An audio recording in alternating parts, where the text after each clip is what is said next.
Hey,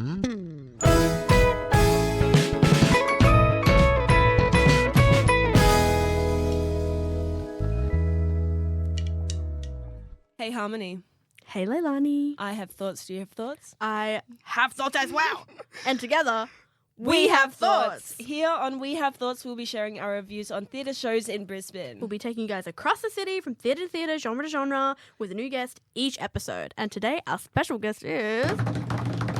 Tayla! Rankine! What is up, We Have Thoughts podcast? It's me, Tayla Rankine. Our episode today, we will cover our review on PASHUN. Written by Harrison Mills and directed by Joshua Price. Again, another feature for Joshua Price. So popular. Let's get into it. So, for you that don't know, Harmony, all of us are in our third year of drama. In our last semester, after this year, we'll be going out into the big wide world. Very, very close to the finish line. Very, very We close. actually don't need to talk about that, but thank you guys so much for mentioning. We're not scared of graduating at all. It's awesome and cool. I totally feel very confident about my future. Absolutely. Thank you, drama degree, for setting me up. Thank you, Bachelor of Fine Art. So just to let you guys know, this play contained a few themes that obviously we're going to be discussing because we're discussing the play. So it's things like sexual themes, LGBTQ plus community issues, also issues of diversity. And there was also a little bit of violence in the play. So if any of that does not interest you, then feel free not to listen and hop onto one of the other podcast episodes these guys have done. I also wanted to add my own disclaimer. Just that it's really important to support student theatre because as much as we have opinions and things we would have done differently and critiques about this play, it's really important to be positive about these things because these are our friends and this is also us. We're also creating things and it's so important to be respectful and to be uplifting the next generation of creative artists, which is us. Yeah. And also, it's such a feat to get this done at all. Yeah. In the current climate. Yeah. To get your own work put on. Student written, directed and performed, incredible. And that is not something that is to be taken lightly. Yeah, So genuinely, if we have reviewed any of your shows, take a bow. Take a fucking bow. Alrighty, let's get into the summary, guys. Hell yeah. Woo. Okay, so we have 8 characters. It's a lot to cover. Hefty. But Big cast. big cast. The play kind of follows these 3 different storylines with little vignettes of these characters. So I'll just kind of give a broad summary of the craziness that is PASHUN. Basically, I think pretty much all of them are just uni students that are working on a poetry unit. Yeah. So they have to write a poem for this poetry class. Our main characters, we've got Lena, played by Rachel Woodnett, Connor, played by Keegan Bell, Emma, played by Tish Slade, Tiff, played by Zara Chandler, Kai, played by Cullen Becton, Drew, played by Scott Kift, Sigma, played by Emma Stratton, and Rory played by Ewan Robertson. Our 2 ones that we look at first are Lena and Connor. And they really care about poetry. They do really care about it and they're focusing very hard on this assignment. The next people that we look at are Emma, Tiff, and Kai. And they're trying to work out whether Rory, who is Lena's twin brother, they're trying to work out whether Rory is gay. Yeah. Because Tiff is into him. Yeah. That's a big deal. And then our last 2 that we've got is Andrew or Drew and Sigma. Sigma is a male identifying character in the play, played by a female identifying person. And Sigma is a YouTuber, not a university student, and they make Andrew Tate / Logan Paul kind of misogynist content. Mm-hmm. They use Andrew, who lives with them as a housemate, as a lot of their content. It's a big punching bag for Sigma and all of his fans. So the play kind of starts out. They're all doing this survey, talking about love and what love means to them and what passion is. They go off. They have their kind of individual moments, which all kind of comes to a head when Rory decides that the house is free for the night. Let's have a party. So there's a giant house party where everyone's there. All of these kind of little individual things are coming together and interacting with one another. and Sigma, who has not been invited to the party, shows up. And boy, does he regret that later. oh my goodness. Bad news. Sigma is quite pissed off because Andrew has run away. And so he's shown up to kind of give Andrew a serve, which ends up in a fight. And Andrew rips Sigma's dick off and beats him to death with it. And because Sigma in real life does not have a penis, his penis is a purple dildo. But like, to be fair, no one's going to pull it out on stage anyway. Actually, good point. Yeah, Actually, good okay, point. yeah. I wouldn't want to get beaten to death with my dick either. Yeah, neither. Neither. Would you believe it? The murder is actually not one of the key points of the show. Even though you would believe that is like the crux of the play. Boy, oh That boy, is the are we going to moment. talk about that? We Oh, have yeah. thoughts about that. We have Let me tell thoughts. We you. have a lot of thoughts on that. But yeah, that's pretty much the broadest summary I can give you.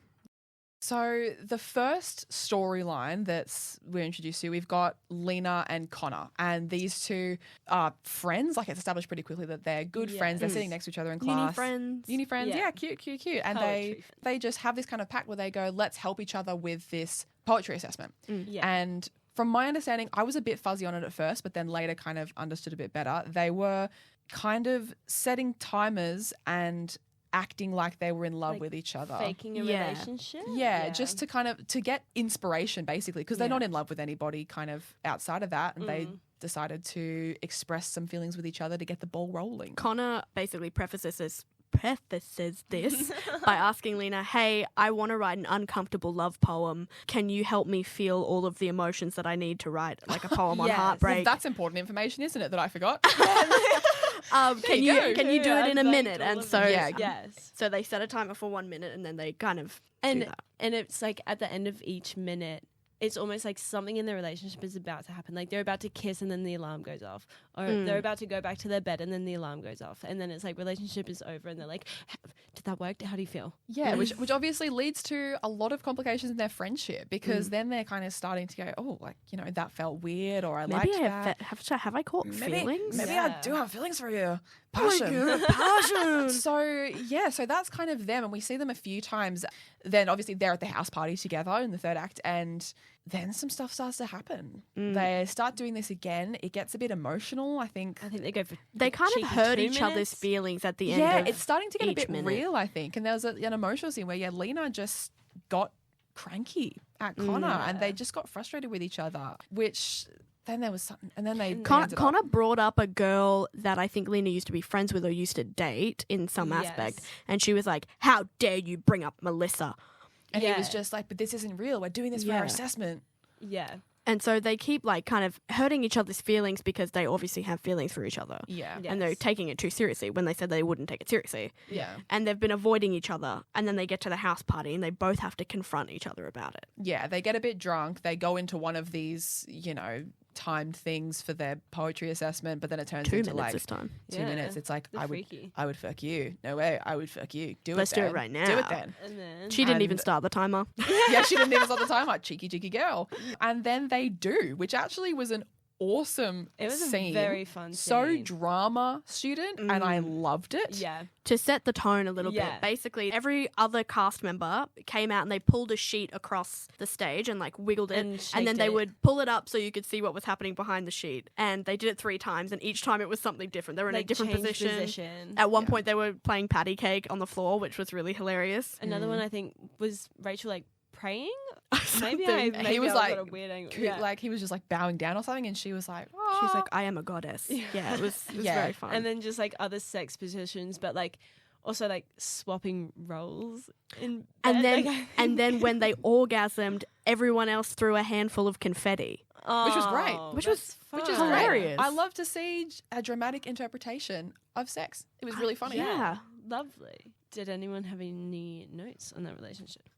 I think that one of the things that I really appreciated about the play in general, but also was prevalent within this storyline, was that the relationships felt really genuine and relatable. And it's like, I think almost everyone has had uni relationship where they're like friends and it's cool and it's like, maybe I actually have feelings for you and we should like work together and it's totally chill and it's totally fine and maybe we could even kiss for it and it would Tayla is staring me down.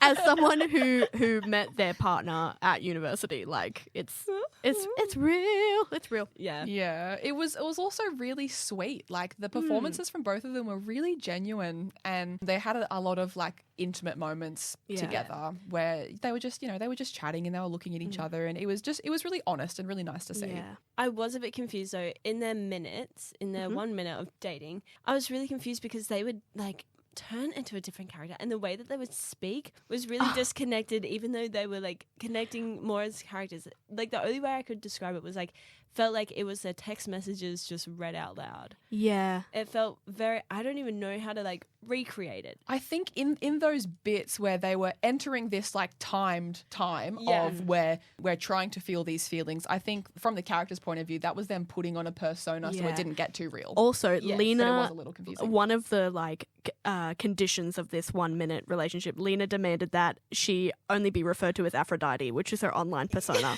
which I think is hilarious. Yeah.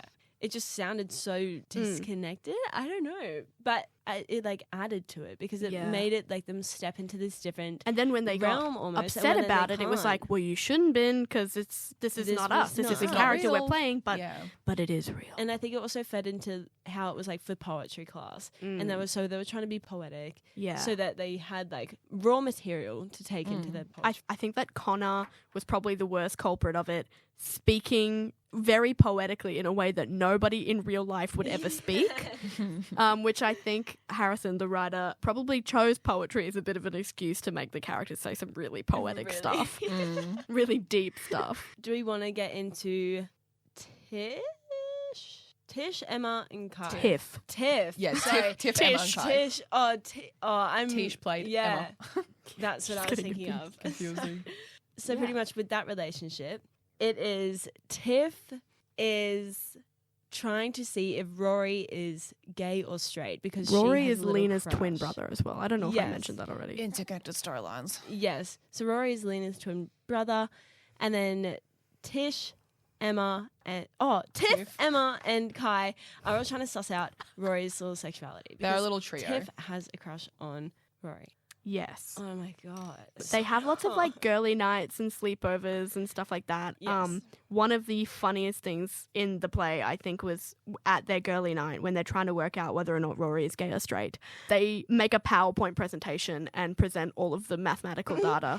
Real. So real. They bring up what was it like a A4 copy of like his like A streaks Snapchat that he picture? sent. Yeah, a Snapchat streaks photo that he sent when he was like 14. With the dog filter on. and they were like, this shows that he's straight.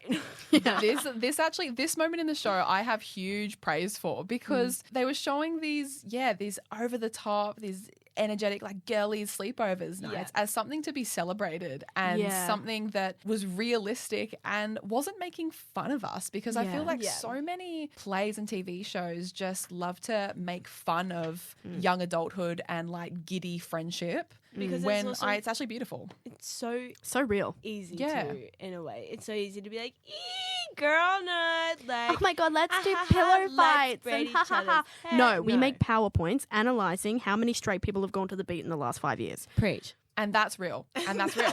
And they also made it seem as like a lot of media, I think, makes girls' night look like, silly girls having silly girl night, how silly, But this is like elite. Like you This want to is- be invited to yeah. girl night. You Yeah. want to be there. Yeah. And like I do. there was a section where as they're stressing over all of this and Tiff's like, I don't know if he likes me and I want him to like me, then she goes into this whole thing of like, why wouldn't he want all this? And she's like, I have value. And she's like having this, little episode of going like, I have value. Yeah. But that was awesome because so often the version of that scene that we see is like, I'm ugly, he must hate me. What? Self-deprecating. Yeah, it was self-deprecating. And instead it was just like empowering. I'm and hot as shit. Exactly. Why wouldn't he want and I me? was like, that's what I want to see Yeah. women saying because it's Absolutely. true. hell yeah, Taylor.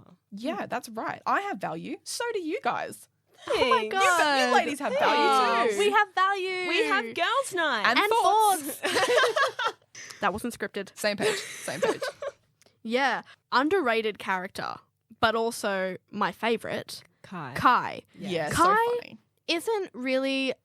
Kai is part of the trio, the girly trio, but they aren't really tied down to anything. They're They're a free spirit. Very free unproblematic, unstressed. Hilarious. They do get stoned at the house party. And Cullen had some of the funniest one-liners Yeah. that I found out recently are not scripted.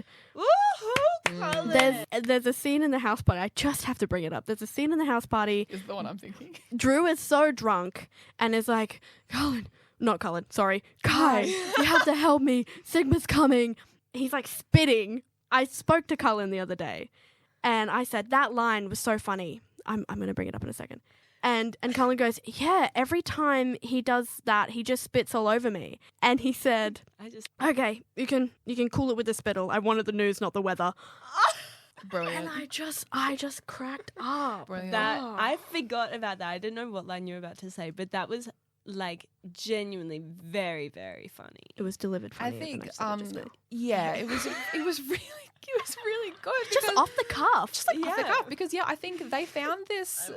They had a lot of surprising things, and a lot of them turned out to be off the cuff. Which kudos to Colin for that. And they had another line, which was, I think Lena was feeling insecure, and she was like, "Can you like pretend to be straight and kiss me, or like act like you're gonna kiss me or something?" And then Kai's like, "Yeah, of course." And they, like, and then they lean lean in. in and they go, "Give me some sugar, mama," or Give me something some like sugar, that. baby. And then they- And that was so funny. And I love being surprised. And Yeah. that surprised me. And it was great. I think even more after that, when Lena goes, oh, what the, and Cullen's like, you're right. I'm sorry. I don't know what the fuck that was. That's so Too much, embarrassing. yeah. It just I'm came out of so me. sorry. Yeah. Real. Similar vibes to Wait For It when she goes to the broom. I love you. Ah! Why did I just say that? Fuck! Like, Yeah. It's Yeah. similar vibes where it's I just love- like doesn't know what it was expecting. Sexual panic. Yeah, we love that. It's so funny. But this trio, they were really nice. It was also more of a focus on like the best friendship between Tiff and Emma. And I thought they had an interesting conversation towards the end about, because Tiff's stance is, she was saying it's so hard being like white and straight in this like gay world. And from Emma's perspective, being like a woman of color and I think bisexual, that yeah. character was, that was kind of like, oh, you don't really know what Yeah. you don't know what this is like. And I think that fight was meant to be really ironic, but it didn't quite land. I think To be when it completely- started, I wrote in my notes, I was like, oh my God, like another conversation about Like- sexuality and things like that and, Yeah. and straight white people complaining. But then Tiff said, after Emma's like, you don't understand how hard it is being a woman of color who is bisexual. And then Tiff said, okay, well, if you're so bisexual, who's the last woman you dated? And I was like, Mic drop. okay, now we're breaching some interesting territory. yeah. Because And that's a real thing that bisexual people get villainized for, especially bisexual women. And then after that point, the argument felt so real, felt so great. yeah, it it did. really felt like we were Yeah. watching two friends just having a fucking go at each other. And that performance was really incredible, I think. Yeah. But yeah, they just didn't need the whole, oh, but you don't know how hard my life is, but you don't know how hard my life is. Just cut it. Get straight to the point. I think Because- watching a lot of young theatre and like emerging creative theatre, I think especially a lot from like the queer community and stuff, they want to talk about these issues so bad because it's, it's part of their experience and I appreciate that and that's totally valid. But as someone who has to go see these shows to support my friends and these people, there's only so many shows about like queer issues that I am happy to sit through. Yeah. Yeah. And I really do appreciate that that wasn't the entirety of the show. Yeah. I agree. There was more to it. Yeah, because queer people have personalities too. Crazy, but yeah. Yeah. Did you want to talk about Sigma? And Oh yeah, about yeah. about Sigma. I've been tasked with the most confusing storyline to explain. So Andrew is an education student, I think, and lives with Sigma, I think. And Sigma is a YouTuber, and actually it's really funny because he's a YouTuber, so a lot of his lines and stuff is directed out to the audience like we're watching a live, which Yeah. I think is a hilarious interpretation of the liveness of theatre. Yeah. And Drew is like on the verge of being just completely broken, not being able to live anywhere. Yeah. And Connor comes over at some point and Drew's complaining about it. And Connor goes, you know, Sigma uses you so much as a punching bag, you might as well make some money off of it. You should turn this around because he needs you just Make as a much as you profit. need him. Yeah. And so Andrew does that. He convinces Sigma to give him a cut of the profit. And Sigma goes, okay, well, I'm going to 30%. make your life shit then. he And goes, you can't say "Bet." anything about it because I'm going to pay you. And he basically forces Drew to like the kids that he tutors to like induct them into this cult of misogyny for Sigma, and also wear like a shirt that says like Andrew's fucking stupid or something, and wear wife beaters because Sigma loves wife beaters. And at one point he even gets Andrew to like put on a maid outfit and clean the house, and then he sprays piss out of a water bottle all over him. As you do. As you do. And Drew the whole time is Poor like, guys, Andrew. I'm in a toxic relationship with my housemate who won't let me live. And everyone's like, but his content's kind of funny. And he's like, guys, "No, seriously, like, he's a please." bad man. These He's kids are like thinking that. He's really trying to be like help me, like help me, like No I'm one's just listening to trying to like get help. And No anyway, one he gives- breaks. The night of the house party, he breaks out and he steals Sigma's Lambo. I don't know how Sigma has afforded a Lambo, but he has one. Because Sigma also feels like he should be 12 years old. Yeah, Like it feels like he's being bullied by a little Eshe. yeah, and also because the guy who played Drew, Scott, is quite tall, quite a lanky man, also quite fit. I will admit, was looking at the arms. They have to do push-ups. Yeah, But also, Obviously. hey, Sigma, we love a short king. we love Yeah. a short king. Don't love a misogynist short Oh, king. no, that's the only thing we loved about him being a short Yeah. king. But the rest was pretty Everything questionable. else is dog shit, Sigma. But like incredible characterization. Yeah. Just to Yeah. explain, Sigma in the first like half is wearing this shirt, and it's like, The fucking shirt. and it's like the male and female like bathroom symbol, like signs, and it says like problem solved, and there's two of these images, and then the second one is the male pushing the female out of the frame. out of the frame. Yeah, it's like problem solved. I got rid of the woman. No, Like, Sigma, that's like the level. it was just like, I found it delightful. Like the over, like the hyper masculine portrayal. Like it wasn't even an over exaggeration, to be honest. Like we all Yeah. know Jake Paul. Yeah. So basically, Sigma tracks Drew's phone and shows up at the house party. And Drew's been trying to warn everyone that Sigma's coming and is pretty dangerous. They get into a kind of kerfuffle, a kind of argument where Drew's like, I'm not going to take this shit anymore. And Sigma's like, yes, you will. I own you, bitch. And then Drew rips off Sigma's dick. Which, to be fair, Sigma pulled it out. Sigma did pull it out because Sigma had this whole thing going that was like, I'm such a man. I fuck life. Life is so hard, like my dick, and I beat it. Like Yeah. that was a main plot point. Yeah, Sigma whips out his dick, more like, and Drew pulls it off and then beats him to death with it. Also, just a preface, Sigma is a female identifying person playing a male identifying person, which is Sigma. It was drag king performance. It was It's a excellent. drag king king performance. Yeah, it was performance. That's so excellent. true. Complete It was with so drawn-on good. goatee as well. I love that. I think we should talk a little bit about the actual venue and the theatre yeah. space. So we went to Back Dock Arts to see this one.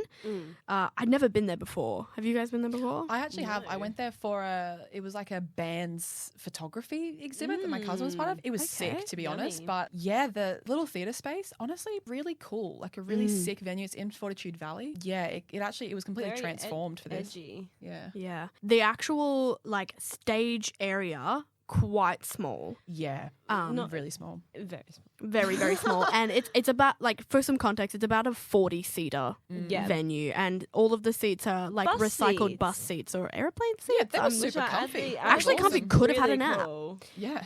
I think that like because the space was so small, it was a bit difficult to kind of gauge like how much you needed to project Yeah. and stuff like that. For So sure. I definitely had a little bit of issue like hearing certain people, but also there was at least one character, Tiff, who was very excitable and very, over the top. Loud. And Zara already has quite a loud voice just naturally. So I think it was a little bit loud personally for me. I think what it also was because there was no actual like materialism set. There was like the boxes that all the sound was kind of just bouncing off all of the walls. So true. That's where like some of the loudness came in, was not actually like vocally. Oh, I don't know. That's not making any fucking sense. But it was, I think, because it was all resonated a lot bouncing more everywhere. than it would have if there was like an intricate set. Yeah, and I think obviously we don't know how much time they had rehearsing in the venue. So it could have been completely different to the space they had that they were rehearsing in for like weeks and weeks. I think it just needed to be taken into consideration, the volume that everyone was speaking at, because something that I find happens with theatre, especially when we're doing realistic scenes, when there are elements of realism. Yeah. Because the Tiffany character, squealing and shouting, realistic. Like, that is how people act. Brilliant performance. Whereas a conversation between Connor and Lena, where they're talking very quietly to each other About very intense issues. feelings. Yeah, and feelings. Great performance, very realistic. However, I think they just need to keep in mind that it's still theatre. Yeah. And the audience needs to hear it. And that can be a really tricky balance We need to between be like, let in. it's not realistic for me to be talking at this volume when we're talking quietly, but that means the audience, like we missed out on things because we couldn't quite hear them. And then vice versa, when Tiff was being like over the top in a realistic way, It was like a little too real. It was just a bit too loud in the space. Yeah. Yeah. Yeah, I think the EQ of the show needed to be like tweaked just a little. Yeah. I also think that because Lena is such a like introspective, kind of like that moody character, and she has a lot of feelings and thinks a lot about things, I think it's very easy to play those kind of characters as like quiet and reserved and stuff like Again, that. because that's realistic. Because it's realistic, yeah. but just a little bit hard for everyone to catch the beautiful realism of your dialogue.